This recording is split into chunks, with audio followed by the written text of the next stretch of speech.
You need to come to this event.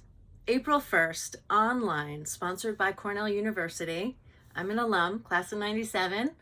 I'm super honored to be talking about what you have to lose by being emotionally unavailable in your relationships. It's causing harm that you're not even aware of. We're going to go over how that is. We're going to also talk about the top 10 intimacy defenses or blocks that people have in their relationships that sabotage the love they want to find or keep. We're going to talk about my levitation mindful communication technique and my book that is soon to come out on that topic, and how communicating in this elevated way can transform your love life and also your relationships, even at work, with family, with friends.